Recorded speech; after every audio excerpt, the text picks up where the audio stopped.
Today lecture is about biosynthesis or synthesis of fatty acids.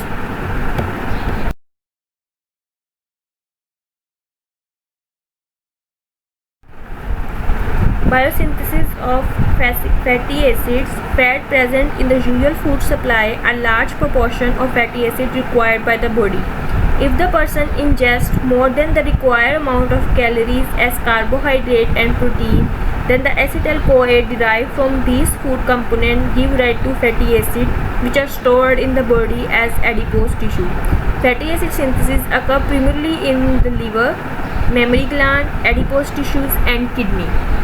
मैंने आपको बताया था कि जितने भी एक्सेस फॉर्म में हमारे पास कार्बोहाइड्रेट और प्रोटीन जो है वो बच जाती है, तो वो एक्स्ट्रा जो होती है वो कन्वर्ट हो जाती है फैटी एसिड की फॉर्म में, और उस फैटी एसिड की फॉर्म में कन्वर्ट होने से पहले जिस चीज़ में वो कन्वर्ट होती है वो है एसिटाइल-CoA. In order to understand biosynthesis of fatty acid, first we should know some important points, including all fatty acid except the nutritionally essential unsaturated fatty acid is linoleic acid and alpha-linolenic acid. They are essentially essential fatty acid can be synthesized in the complete absence of dietary fat rather than increase fat intake, decrease fatty acid synthesis. अगर हम fat intake नहीं ले रहे, fat अपनी diet में नहीं ले रहे, तो उसके अलावा भी हमारी बॉडी इटसेल्फ जो है वो फैटी एसिड सिंथेसिस कर सकती है, एक्सेप्ट जो एसेंशियल फैटी एसिड है जो हम डाइट से लेते हैं उनके अलावा, क्योंकि वो प्लांट सोर्स है, प्लांट से आती है. Next is the starting point और building block is acetyl CoA which is mainly derived from glucose oxidation and from the catabolism of carbon skeleton of amino acid. The acetyl-CoA derived from beta oxidation of fatty acid does not take part in fatty acid synthesis to any significant degree.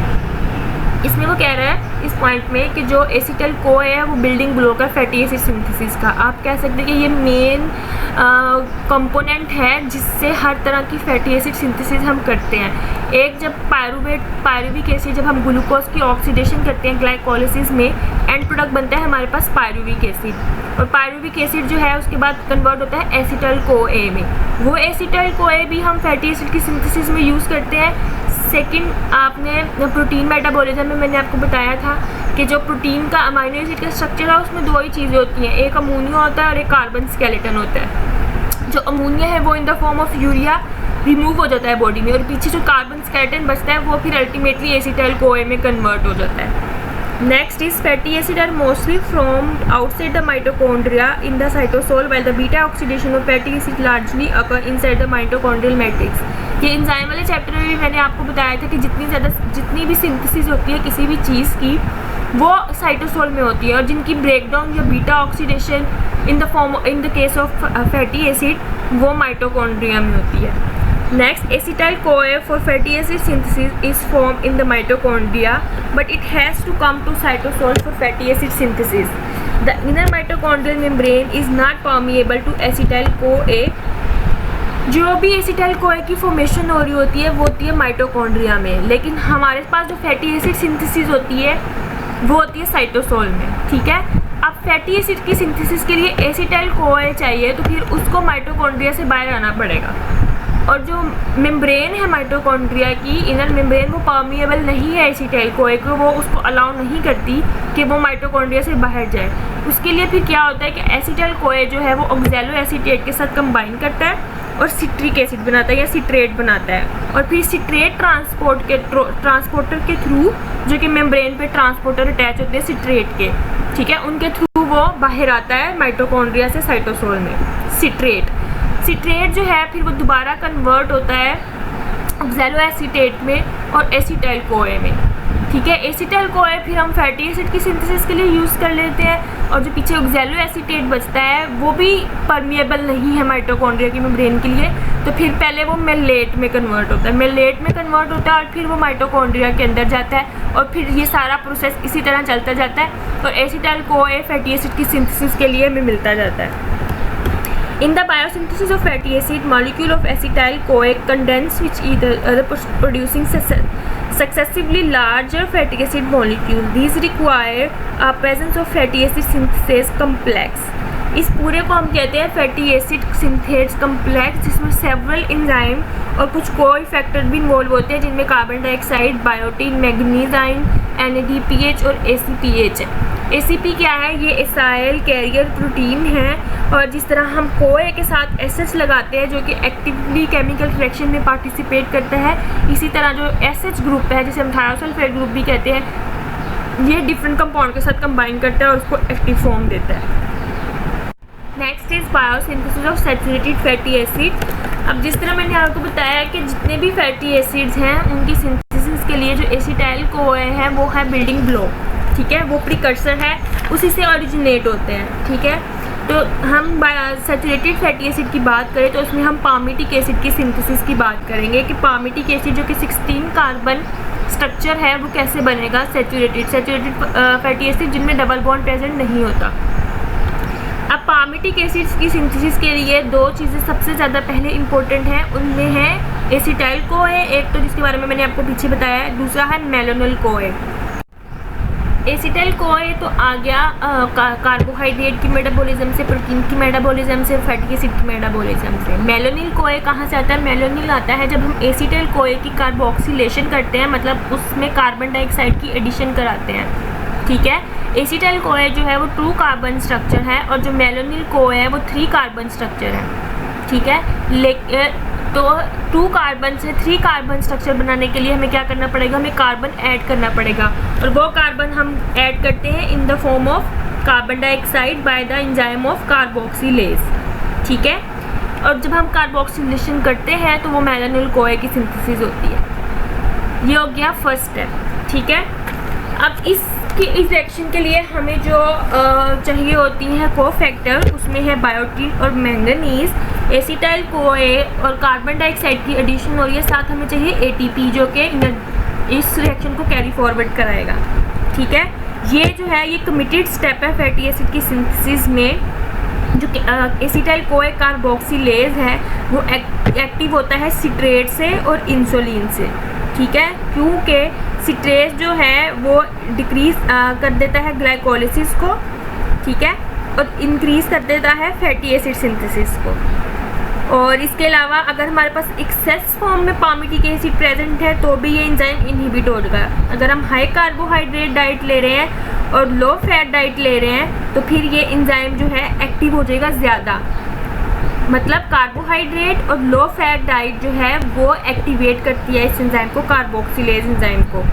और अगर हम fasting में हैं या हम high fat diet ले रहे हैं, अगर हमारे पास ऑलरेडी फैट ज़्यादा है तो फिर हमें फैटी एसिड की सिंथेसिस की ज़रूरत नहीं है, तो फिर ये एंजाइम जो है वो इनहिबिट हो जाएगा, ठीक है। नेक्स्ट क्या है? जब हमारे पास एसिटाइल कोए भी आ गया, मेलोनिल कोए भी आ गया। अब एसिटाइल कोए और मेलोनिल कोए आपस में कंडेंसेशन रिएक्शन करते हैं, ठीक है। और उससे पहले कंडेंसेशन रिएक्शन करने से पहले जो मैंने आपको पीछे ACP प्रोटीन बताई थी, ACP, तो वो क्या होगा? उसका एडिशन होगा, क्योंकि एक्टिव फॉर्म वो है, ठीक है, एसाइल कैरियर प्रोटीन। तो जो हमारे पास एसिटाइल कोए के साथ कोए है और मेलोनिल कोए के साथ कोए है, वो इस कोए को हटा के ACP खुद जाके अटैच हो जाएगी, ठीक है, by the help of enzyme transacetylase and transferase respectively, ठीक है।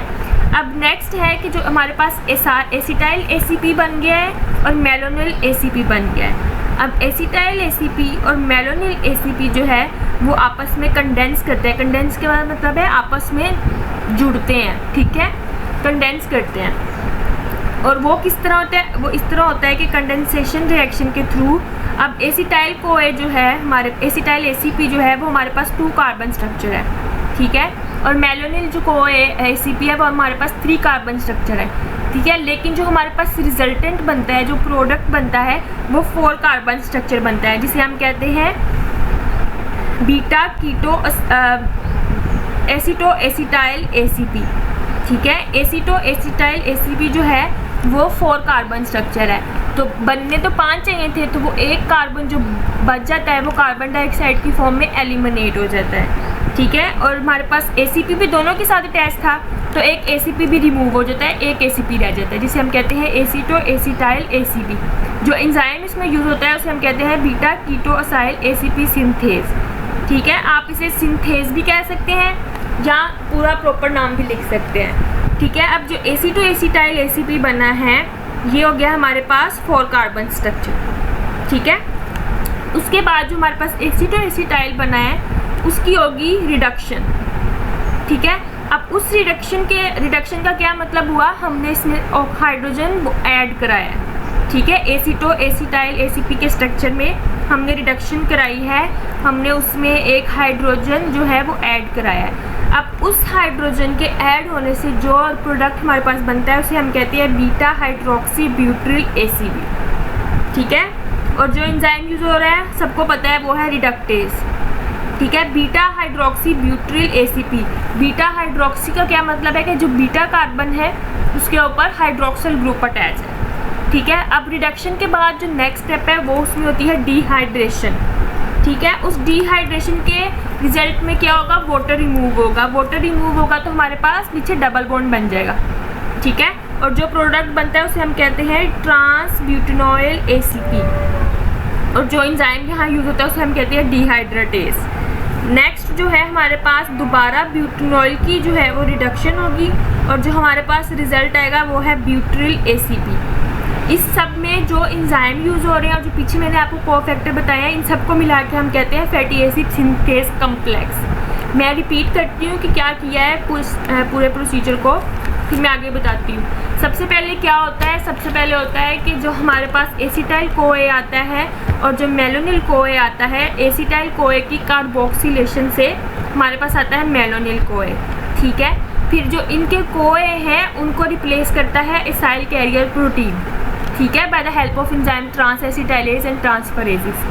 ठीक है, जब एसीपी रिप्लेस हो जाएगा, कोए निकल जाएगा, एसीपी जाके अटैच हो जाएगा, तो हमारे पास जो प्रोडक्ट बनेगा वो है एसिटाइल एसीपी और मेलोनिल एसीपी। ठीक है, फिर ये दोनों आपस में कंडेंस करते हैं, एसिटाइल एसीपी और मेलोनिल एसीपी, और इनके जो कंडेंसेशन से जो हमारे पास प्रोडक्ट बनता है उसे हम कहते हैं एसीटोएसीटाइल एसीपी, और कार्बन डाइऑक्साइड जो है वो रिमूव हो जाती है, एक कार्बन रिमूव हो जाता है। ठीक है, जो हमारे पास रिजल्टेंट आता है वो 4 कार्बन स्ट्रक्चर आता है। ठीक है, गया एसीटोएसीटाइल एसीपी की फिर रिडक्शन होती है। रिडक्शन का मतलब है उसमें ऐड होता है हाइड्रोजन एटम, और जो हमारे पास रिजल्ट आता है वो है बीटा हाइड्रोक्सी ब्यूट्रिल। समझ आ गई। फिर बीटा हाइड्रोक्सी ब्यूट्रिल की डिहाइड्रेशन होती है और जो प्रोडक्ट आता है उसे हम कहते हैं ब्यूटी ट्रांस डेल्टा 2। डेल्टा 2 का मतलब है कार्बन नंबर 2 पे डबल बॉन्ड प्रेजेंट है, ब्यूटेनाइल एसीपी। उस ब्यूटेनाइल एसीपी की फिर रिडक्शन होती है और जो हमारे पास रिजल्टेंट आता है उसे हम कहते हैं ब्यूट्रिल एसीपी। अब हमने बनाना है 16 कार्बन स्ट्रक्चर और अभी हमारे पास 4 कार्बन स्ट्रक्चर है। आपने जैसे देखा है कि एसिटाइल कोए था 2 कार्बन, और जब ये एक साइकिल पूरा हुआ है तो 2 कार्बन की एडिशन हुई है। जो ब्यूट्रिल एसीपी बना है वो 4 कार्बन है। ठीक है, फिर जो ब्यूट्रिल एसीपी है वो जाता है दोबारा मेलोनिल एसीपी के साथ कन्वर्ट स्टेप 3 पे, जहाँ पे मेलोनिल एसीपी बना था।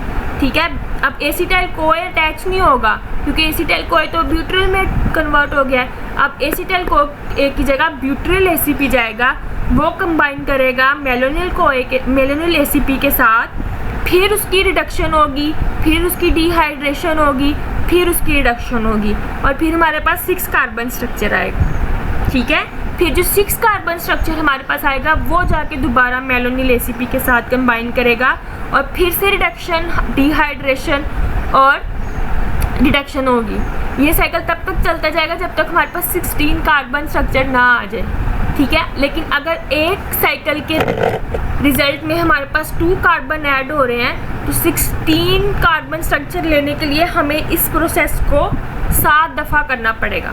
ठीक है, तो फिर हमारे पास 16 कार्बन स्ट्रक्चर आ जाएगा जो कि है palmitic acid. The other in adipose tissue. Now, as I mentioned before, this all is occurring in the cytosol, and because of that, we require acetyl-CoA in the cytosol, and acetyl-CoA is typically in the mitochondria. It cannot leave the mitochondrial matrix, which means that it has to be brought out in a different form, and that form is citrate. Citrate is actually transported out of the mitochondria, and it can be acted on by the enzyme ATP citrate lyase, releasing an oxaloacetate, in forming acetyl-CoA. This is how we get our cytosolic supply of acetyl-CoA. Now, along with acetyl-CoA, we require a vitamin B7 derivative, carboxybiotin. Now, these two will actually undergo an enzymatic reaction with the enzyme acetyl-CoA carboxylase. Now, the purpose of the carboxybiotin is actually to donate a carboxyl group to the acetyl-CoA.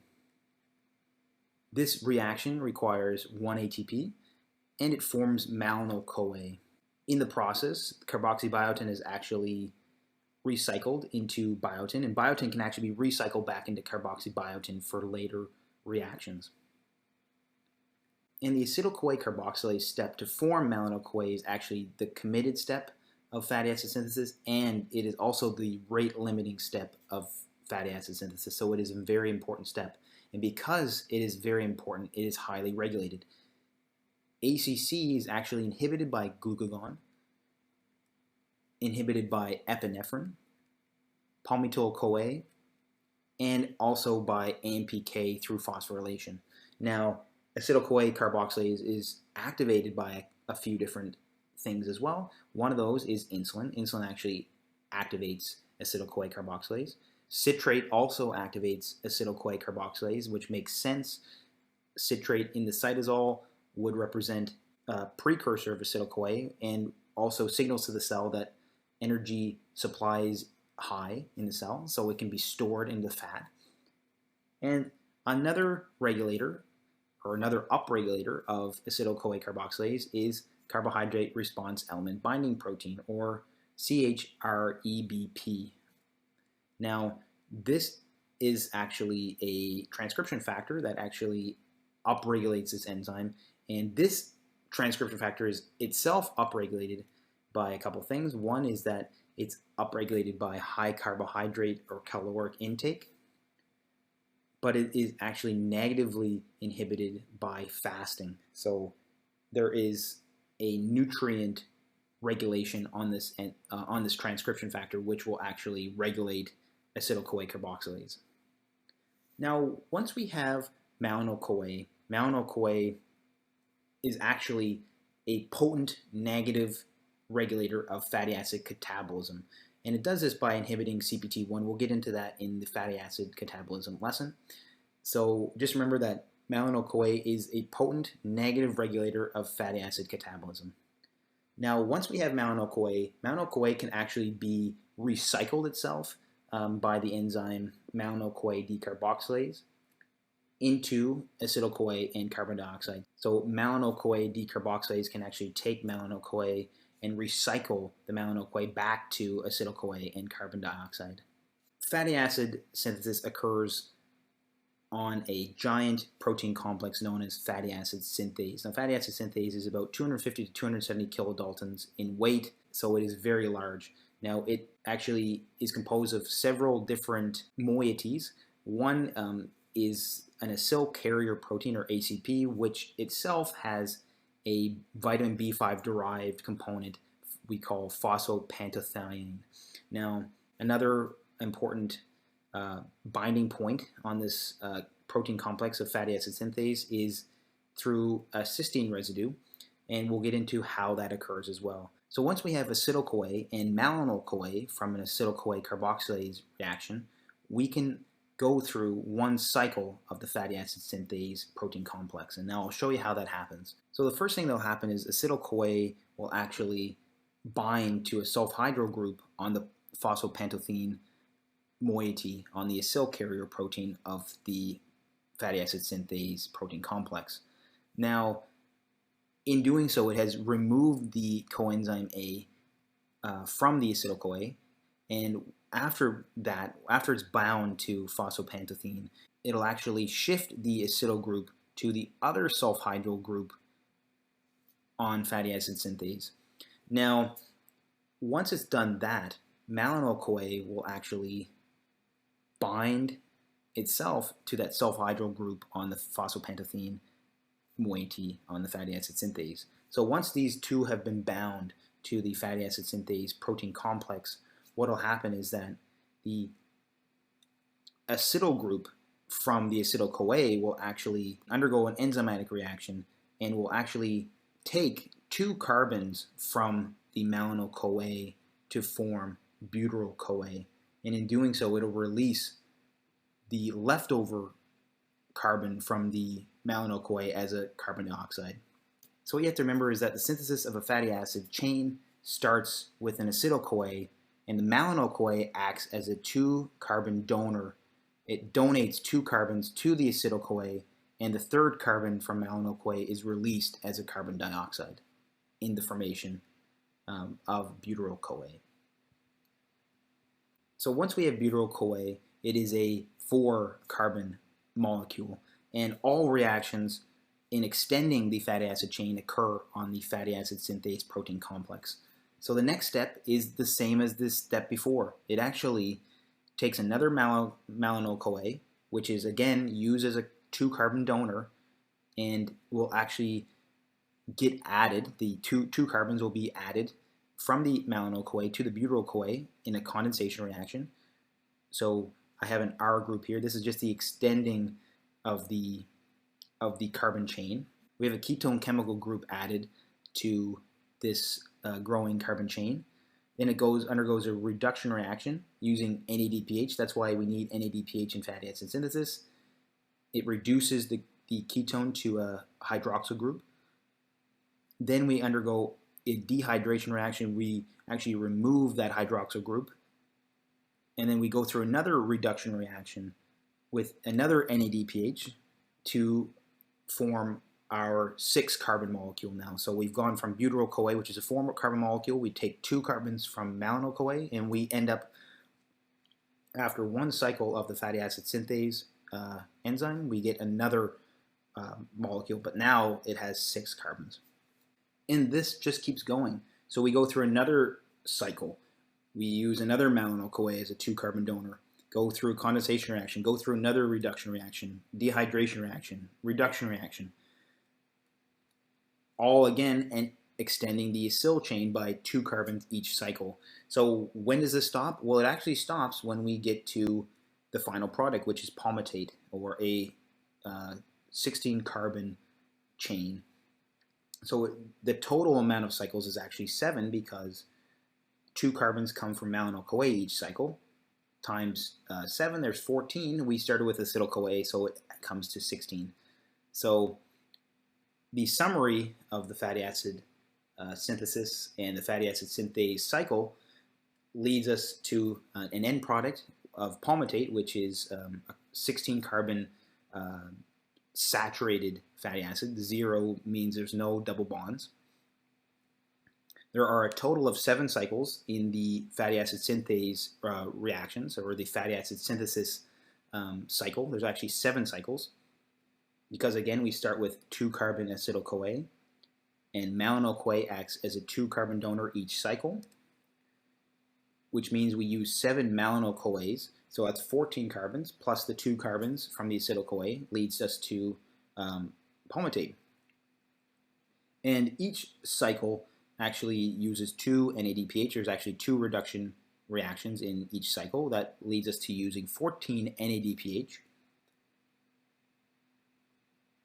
And there's actually 7 ATP utilized. Now, where's the ATP, you might say? Well, the ATP is actually used in the acetyl-CoA carboxylase reaction. So we need 7 malonyl-CoA to actually go through 7 cycles. Each malonyl-CoA costs 1 ATP, so that's where we're getting 7 ATP. There's 7 carbon dioxides produced. Each time we add 1 malonyl-CoA, 1 carbon dioxide is released.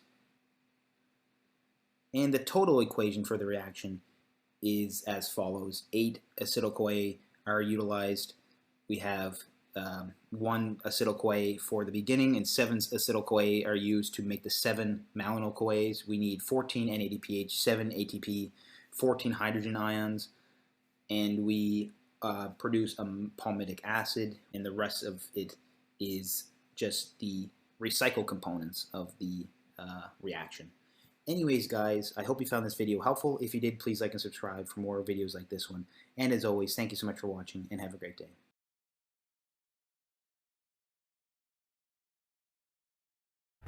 Next is biosynthesis of unsaturated fatty acid, जिसमें सबसे पहले हम बात करते हैं mono unsaturated fatty acid की। Mono unsaturated fatty acid mean जिनमें एक डबल बॉन्ड प्रेजेंट है, ठीक है। The palmitoleic acid and oleic acid are two major mono unsaturated fatty acid in the body, both have a double bond at carbon number 9.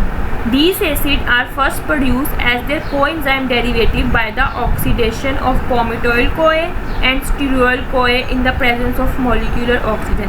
सबसे पहले जो molecule पामिटोइक acid है और ओलिक एसिड है उनकी होती है ऑक्सीडेशन, ठीक है। उनमें से हाइड्रोजन रिमूव कर देते हैं और CoA आके अटैच हो जाता है, तो वो बनते हैं पामिटोइल-CoA एंड स्टीरियोइल-CoA, ठीक है। ये जो है ये कम्प्लेक्स रिएक्शन है, इसमें मल्टीपल इंजाइम और कोफैक्टर इन्वॉल्व हैं, जिसकी वजह से ये कम्प्लेक्स रिएक्शन है और इसको एज सच एक्सप्लेन करना इजी नहीं है। उन्होंने ओवरऑल रिएक्शन दे दिया है, आपके लिए इतना ही काफ़ी है कि आप इसके ओवरऑल रिएक्शन को देख लें बुक के अंदर। Next is biosynthesis of polyunsaturated fatty acid, linoleic acid and alpha linolenic acid, which are 18 carbon fatty acid having 2 and 3 double bonds respectively, and are only synthesized by plant and cannot be synthesized in the human body and must be taken in food. These acids are therefore called nutritionally essential fatty acid. Another important polyunsaturated fatty acid is 20 carbon arachidonic acid that has 4 double bond in its structure. It can be formed from linoleic acid by the recreation of 2 more double bond and elongation of the chain by 2 carbon. These 3 polyunsaturated fatty acid, dihomolinolenic acid, arachidonic acid and eicosapentaenoic acid, act as precursor for a very important group of compound called eicosanoids. इनकी physiological important, therapeutic important है body में। The further fate of palmitic acid forming long chain saturated fatty acid and fatty acid having 1 or more double bond, the unsaturated fatty acid synthesis is affected by other unsaturated fatty acid. For example, alpha linolenic acid inhibit formation of omega-6 fatty acid. Linoleic acid derived from oleic acid in itself and omega-9 fatty acid inhibit formation of other non-omega fatty acid from oleic acid. बात करेंगे poly unsaturated fatty acid की synthesis कैसे होती है palmitic acid से, ठीक है। Left side वाला ग्राफ देखना है आपने पहले। तो सबसे पहले हम पामिटिक एसिड की कराएंगे इलोंगेशन। इलोंगेशन का मतलब है हम उसकी चेन लेंथ इंक्रीज करेंगे। कैसे? क्योंकि जो चेन बनी है वो कार्बन हाइड्रोजन की बनी है, तो हम उसमें कार्बन ही ऐड करेंगे। तो जब हम उसकी पामिटिक एसिड की इलोंगेशन कराएंगे by addition of 2 carbon atom, तो हमारे पास जो रिजल्टेंट आएगा वो है स्टेरिक एसिड, ठीक है। और उस स्टेरिक एसिड की हम कराएंगे डीसैचुरेशन। डीसैचुरेशन मतलब हम उसकी डबल बॉन्ड इंसर्ट करेंगे, उसमें से 2 हाइड्रोजन एटम रिमूव कर देंगे, ठीक है। तो हमारे पास स्टेरिक एसिड में ऐड हो गया एक डबल बॉन्ड और हमारे पास जो प्रोडक्ट बना वो है 18 कार्बन स्ट्रक्चर जिसमें एक डबल बॉन्ड है, जिसे हम कहते हैं ओलिक एसिड। अभी ये मोनो अनसैचुरेटेड हुआ है, हमने पॉली अनसैचुरेटेड बनाना। फिर उस ओलिक एसिड की हमने दोबारा डीसैचुरेशन कराई और हमारे पास जो बना वो है लिनोलीक एसिड, ठीक है, with 2 carbon containing 2 double bonds. उस लिनोलीक एसिड की हमने राइट साइड पे देखो अभी डीसैचुरेशन कराई, फिर से उसमें से 2 हाइड्रोजन बॉन्ड रिमूव किए, तो हमारे पास बना अल्फा लिनोलेनिक एसिड, ठीक है। अल्फा लिनोलेनिक एसिड की हमने फिर से डीसैचुरेशन कराई, तो हमारे पास बना ऑक्टा डेका टेराटोनोइक एसिड, जिसमें हमारे पास 4 डबल बॉन्ड थे 18 कार्बन स्ट्रक्चर में, 6, 9, 12, 15। फैटी एसिड की नेमिंग का रूल है कि जब हम डबल बॉन्ड ऐड करते हैं तो जो डबल बॉन्ड ऐड होता है वो एवरी 3rd कार्बन होता है, ठीक है। फॉर एग्जांपल अगर पहला डबल बॉन्ड हमने 9 पे ऐड किया था तो दूसरा 12 पे हुआ, तीसरा 15 पे हुआ। अब जो ऑक्टा डेका है वो 18 कार्बन स्ट्रक्चर है और 18 तो लास्ट कार्बन है, वहाँ पे हम डबल बॉन्ड अटैच नहीं कर सकते, तो फिर जो है वो रिवर्स चला जाएगा, 6 पे जाके अटैच हो जाएगा। ऑक्टा डेका टेराटोनोइक एसिड के हम फिर इलोंगेशन कराते हैं और उसको हम कहते हैं इकोसा टेराटोनोइक एसिड। अब इलोंगेशन कराई है, हमने 2 कार्बन ऐड किए हैं, तो जो डबल बॉन्ड का नंबर है वो शिफ्ट कर देगा 2 कार्बन, जो पहले 6 पे था वो 8 पे चला जाएगा, जो 9 पे था वो 11 पे, जो 12 पे था वो 14 पे, जो 15 पे था वो 17 पे। इकोसा टेराटोनोइक एसिड की हम फिर डीसैचुरेशन कराएंगे, उसमें एक और डबल बॉन्ड ऐड कराएंगे एट कार्बन नंबर 5, तो हमारे पास बनेगा इकोसा पेंटानोइक एसिड 5, 8, 11, 14, 17, 5 डबल बॉन्ड। अब अल्फा लिनोलेनिक एसिड से लेके इकोसा पेंटानोइक एसिड तक जितने फैटी एसिड हमने पढ़े हैं वो सारे ओमेगा 3 फैटी एसिड्स हैं। अब जो लिनोलीक एसिड बना था, अब उसकी दूसरी साइड पे चले जाओ, जो राइट साइड है, ठीक है, उसमें हमने सबसे पहले कराई डीसैचुरेशन, मतलब उसमें से लिनोलीक एसिड में से हमने दो डीसैचुरेशन कराई, उसमें हमने डबल बॉन्ड की एडिशन कराई एट कार्बन नंबर 6 पे, ठीक है। गैमा लिनोलेनिक एसिड हमारे पास बना 6, 9, 12। अब गैमा लिनोलेनिक एसिड की हमने फिर इलोंगेशन कराई, तो हमारे पास इकोसा ट्रायोनिक एसिड बना, ठीक है। तो जब हमने इलोंगेशन कराई तो जो डबल बॉन्ड था वो 2 कार्बन शिफ्ट कर जाएगा, जो 6 वाला था वो 8 पे चला जाएगा, 9 वाला 11 पे और 12 वाला 14 पे।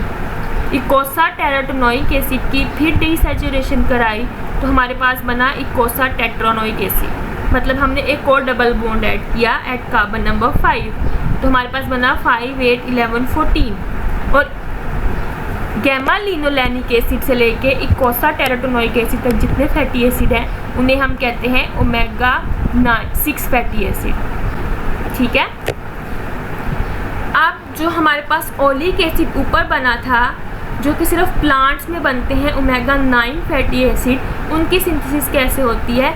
तो वो ऐसे होती है कि जो ओलिक एसिड था उसकी पहले हम कराते हैं इलोंगेशन, ठीक है, उसको बनाते हैं 20 कार्बन, उसकी फिर कराते हैं इलोंगेशन, फिर हम उसे बनाते हैं 22 कार्बन। इस तरह डबल बॉन्ड जो है वो शिफ्ट करता जाएगा। ओलिक एसिड में कार्बन नंबर 9 पे था, तो हमने उसकी इलोंगेशन कराई फर्स्ट तो 11 पे चला गया, सेकंड कराई तो वो 13 पे चला गया, फिर कराई उसकी इलोंगेशन तो जो डबल बॉन्ड था वो 15 कार्बन पे चला गया और 2 कार्बन ऐड हो गए।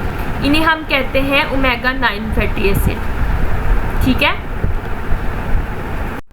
Next is biosynthesis of triglycerides.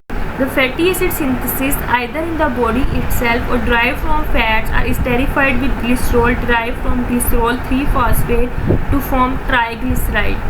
Glycerol 3-phosphate is mostly derived from dihydroxyacetone phosphate and intermediate in glycolysis. It can also be produced from glycerol, which is during glycolysis, hydrolysis of triglyceride. These two reactions are given, मैंने explain किया है। सबसे पहले तो मैं बात करूँगी dihydroxy acetone phosphate की। ये आपको याद होगा कि ये ग्लाइकोलिसिस अगर आपको याद हो तो जो डाईहाइड्रोक्सी एसीटोन और जो हमारे पास ग्लिसरल्डिहाइड 3-फॉस्फेट बनता था उसमें से जो डीहाइड्रोक्सी एसीटोन फॉस्फेट है वो कन्वर्ट होता है ग्लिसरॉल 3-फॉस्फेट में by the help of enzyme glycerol three phosphate dehydrogenase, ठीक है। एक तो इस तरह हमारे पास ग्लिसरॉल 3-फॉस्फेट आता है, दूसरा हमारे पास ग्लिसरॉल 3-फॉस्फेट कहाँ से आता है? जब हम ट्राइग्लिसराइड की या ब्रेक डाउन करते हैं तो क्योंकि आपको पता है जो फैटी एसिड है वो 1 ग्लिसरॉल और 3 फैटी एसिड के मिलकर बनता है, तो फिर हम जब वो ग्लिसरॉल आता है और फिर उसको हम फॉस्फोराइलेट कराते हैं एटीपी के साथ तो हमारे पास ग्लिसरॉल 3-फॉस्फेट बनता है, ठीक है। अब ये दो जगह से हमारे पास आ गया ग्लिसरॉल 3-फॉस्फेट और ये एंजाइम जो इसको कैरी फॉरवर्ड करता है वो है ग्लिसरोकाइनेस। ये प्रेजेंट होता है मेमोरी ग्लैंड में, हार्ट में, लीवर में और किडनी में, लेकिन एडिपोज टिश्यू और मसल में एब्सेंट होता है। तो एडिपोज टिश्यू और मसल्स जो हैं वो ग्लिसरॉल को ग्लिसरॉल 3-फॉस्फेट में कन्वर्ट नहीं कर सकते, तो ये हेल्प नहीं करते ट्राइग्लिसराइड की सिंथेसिस में, ठीक है। These tissue depend on the supply of glycerol 3-phosphate derived from glycolysis। और फिर जो हमारे पास liver, kidney, heart, mammary gland, तो दोनों तरह से ग्लिसरॉल 3-फॉस्फेट जो है वो ऑब्टेन कर सकते हैं, डाईहाइड्रोक्सी एसीटोन फॉस्फेट वाला भी और जो हमारे पास लिपोलाइसिस से ग्लिसरॉल आता है उससे भी। लेकिन जो एडिपोज टिश्यू और मसल्स हैं वो सिर्फ एक पे डिपेंड कर रहे हैं, वो है डाईहाइड्रोक्सी एसीटोन फॉस्फेट वाला मेथड, ठीक है। अब इसकी सिंथेसिस कैसे होती है? जो कन्वर्जन है फैटी एसिड की सबसे पहले उनके कोएंजाइम में होती है, ठीक है। तो कोएंजाइम में कन्वर्ट होने के लिए एटीपी रिक्वायर होता है by the help of synthetase enzyme. Fatty acid plus कोए प्लस ATP फैटी एसाइल कोए और एक फॉस्फेट जो है वो रिमूव हो जाता है। ठीक है, तो हमें पता होना चाहिए ट्राइग्लिसराइड की सिंथेसिस के लिए हमारे पास जो सबसे पहली चीज़ बनती है वो फॉस्फोटाइडिक एसिड है। फॉस्फोटाइडिक एसिड कैसे बनता है? जो हमारे पास ग्लिसरॉल 3 फॉस्फेट आया था, वो ग्लिसरॉल 3 फॉस्फेट और जो लिपोलाइसिस से हमने सेपरेट किया था ग्लिसरॉल को और फैटी एसिड को, वो फैटी एसिड अपने कोए में चेंज होके ग्लिसरॉल के साथ कंबाइन करता है, 2 तीनों नहीं, और हमारे पास बनता है फॉस्फोटाइडिक एसिड। ठीक है, और वो जो फॉस्फोटाइडिक एसिड बना है उसकी हम कराते हैं dephosphorylation bye the help of enzyme phosphatase, और उसमें हमारे पास बनता है डायअसाइल ग्लिसरॉल और एक फॉस्फोरिक एसिड जो है वो रिमूव हो जाता है। जो डायअसाइल ग्लिसरॉल बना था फिर उसमें हम ऐड करते हैं एक फैटी एसाइल कोए जो बच गया था तीसरा, और हमारे पास बनता है ट्राइसाइल ग्लिसरॉल और कोए। It has already been seen that fatty acids are formed from acetyl CoA, which is produced from metabolism of carbohydrate and amino acid. The other component of triacyl glycerol, glycerol has already been capable of being formed from dihydroxyacetone phosphate, an intermediate compound in glycolysis. In this way, triglyceride can be readily synthesized in the body in the total absence of dietary lipid. For the reason, a man can live on a fat-free diet provided he ingests the nutritionally essential fatty acid, fat-soluble vitamins, for which dietary lipid act as carrier. और जो हमारे पास essential fatty acid है उनमें हमारे पास linoleic acid, alpha linolenic acid और omega 3, 6 और 9 fatty acid present है।